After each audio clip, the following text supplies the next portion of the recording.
Setting his sights higher, Anslinger went to the UN and used America's influence to persuade over 100 countries to consolidate their various drug agreements into a single, inflexible convention outlawing marijuana around the world.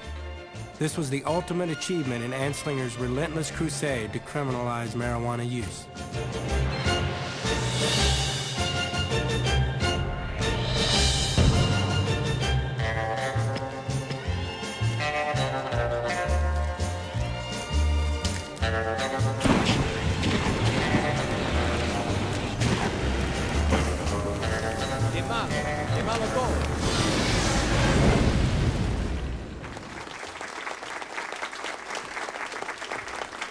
To Harry Jacob Anslinger, distinguished citizen, in your dedicated efforts to combat the illegal traffic in narcotic drugs, you have fashioned an effective organization to pursue this objective.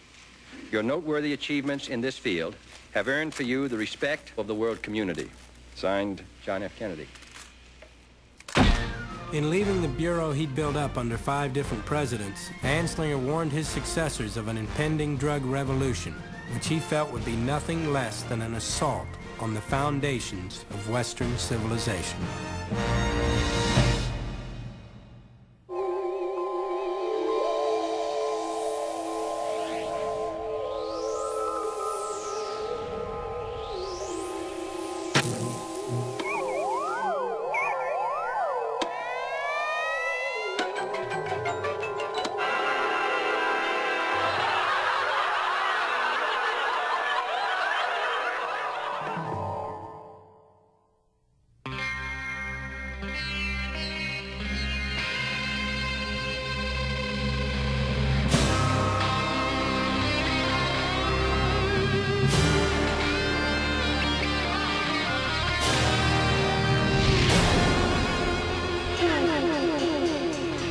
Responsibility only to oneself. Life, liberty, and the pursuit of pleasure. The new Declaration of Independence for the teenager around the world.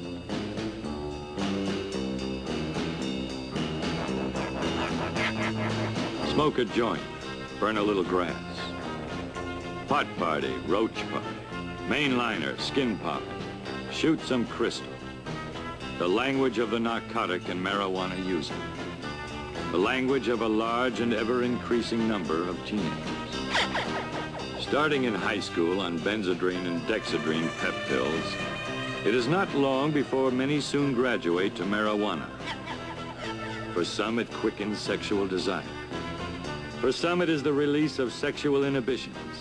But whatever it is, teenagers are going for it. And may be the forerunner of a new drug society out of some science fiction writer's imagination. Will drugs pave the road to destruction for the now generation?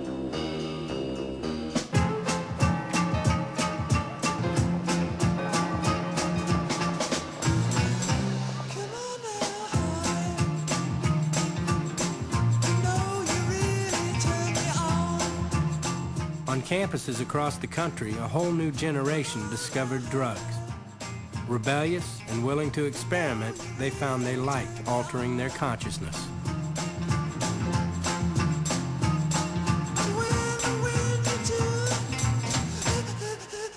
Do you smoke pot?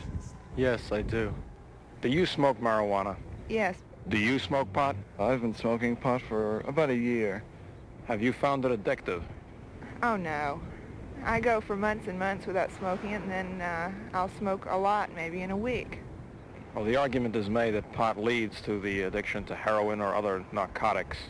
Have you found this to be so among the people that you know? No, not at all.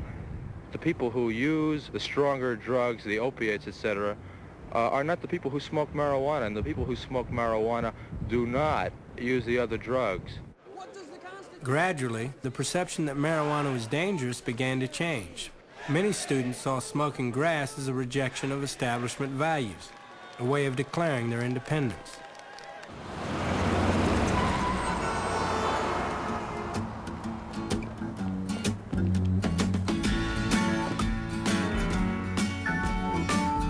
Over bridge of sights, to rest my eyes in shades of green,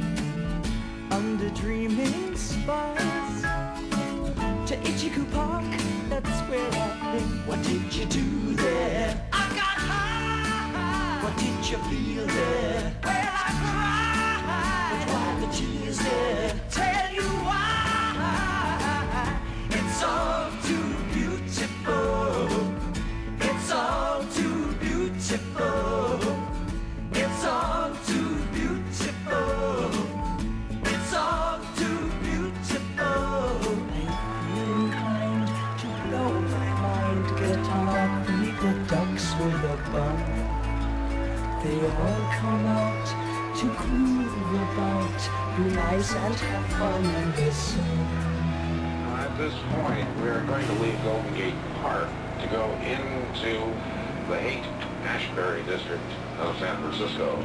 The last 18 months has seen a tremendous increase of the so-called hippies. This is a protest against the middle and upper class people of San Francisco, in fact of the area. It is the belief of the people who live within the area that we, the middle class, have done a very, very poor job in running our government and our way of life.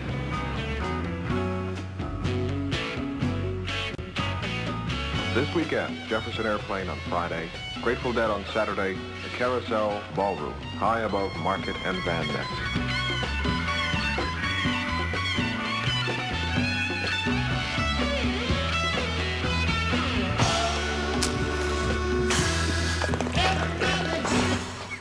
Anybody hungry? Hey, how about we order some Chinese? Order some Chinese to do what? Federal Bureau of Narcotics, please hold. Federal Bureau of Narcotics, please hold. Federal Bureau of Narcotics, please hold. The new head of the Federal Bureau of Narcotics, Henry Giordano, began to realize he had a problem. To address it, he developed a campaign he hoped would be believable to the younger generation. If you smoke marijuana, you will become an unmotivated, dysfunctional loser. Pammy's on a bummer now, and nobody knows where she's at. She could be almost anywhere. Maybe someday she'll be back. She started smoking pot. If you become a pothead, you risk blowing the most important time of your life, your teenage. That unrepeatable time for you to grow up and to prepare for being an adult that can handle problems and make something meaningful out of life. Or you have the choice to have the courage to see and deal with the world for what it really is. Far, far from perfect, but for you and for me, the only one there.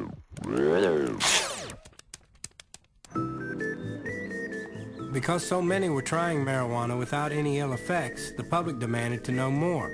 And for the first time, the federal government approved scientific testing. The plain fact is that none of us know very much about this drug in any verifiable way. Well, Bill, it's been about 2 hours since you got the drug. How do you feel? Fantastic. Defiant? Not at all. Business-like? Not at all. Sheesh. Friendly? Extreme. They sound ridiculous. Would you be interested in taking part in a study like this again and having the same type of drug? Sure. You would. It's been a very pleasant experience for you. I'll do it anytime you want. Do you think it would be... Any time at all. Do you think Just it would be... call me any time of the day or night. We found out that the drug makes people happy, it makes them intoxicated, and finally makes them sleepy, which is about what marijuana users were telling us happened all the time. Hey, last call, folks. Drink it up. Oh, it's nice to see you, Bob. How's the wife, huh? Kids are okay? Good. That's swell. Let's drink to tomorrow. Hell, let's drink to tonight. Hell, let's drink. It says right here that Alcohol does more harm to your nervous system. Stop reading that underground trash and pay more attention to your homework. All that drivel they talk. We don't smoke marijuana in Muskogee. We don't take our trips on LSD. Whether the younger generation was presented as drugged-out hippies or anti-war protesters, conservative America reacted with a fear and hatred that threatened to pull the country apart. Being free. And I'm proud to be a from Muskogee. Place where even squares can have a ball.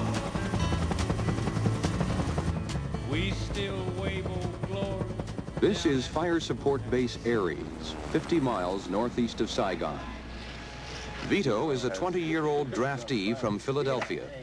A photographer before he entered the Army, Vito is now a squad leader, responsible for the lives of a dozen men. Well, it's a 12-gauge shotgun.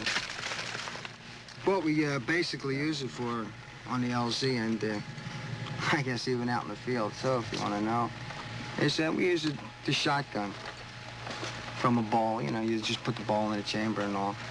Paul, let me borrow that ball from you.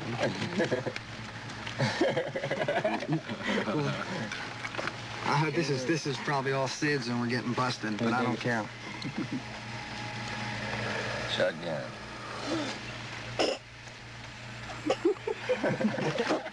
What's happening here is also happening to some extent at virtually every other American installation in Vietnam. Recent surveys estimate that well over 50% of the soldiers in Vietnam use marijuana. You get really stoned. Then, you know, who cares about the war?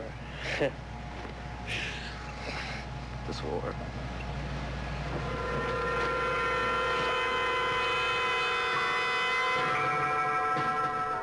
It is time for an honest look at the problem of order in the United States. So I pledge to you, we shall have order in the United States.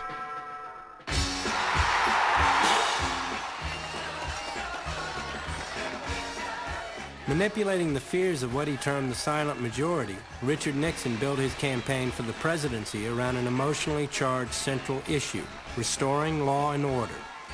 And it worked. As president, Nixon was determined to be seen as the toughest crime fighter ever. But most crimes fell under state jurisdiction, so Nixon wasn't allowed to get involved. However, there was one area where the federal government did have power: drug crime. Early in his first term, Nixon launched Operation Intercept, a military-style exercise officially described as the country's largest peacetime search and seizure operation. In it, 2,000 customs agents were deployed along the Mexican border. Their orders: stop the marijuana.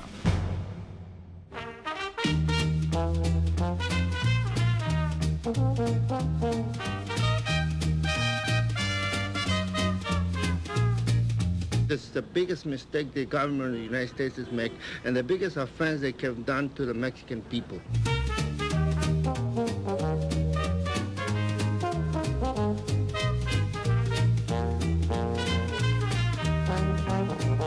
I think it's excellent. I think if it stops the marijuana flow in Los Angeles and the southern cities, I think it's excellent. If it doesn't, then I think our time is wasted. Although more than 5 million American and Mexican citizens passed through this dragnet, practically no marijuana was intercepted. After 3 weeks, Operation Intercept was abandoned.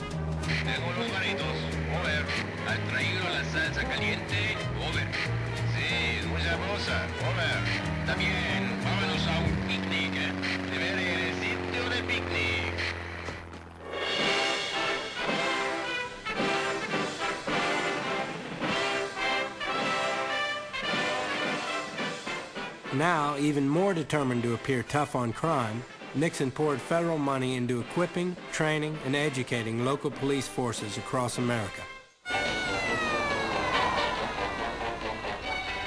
In the day-to-day conduct of your police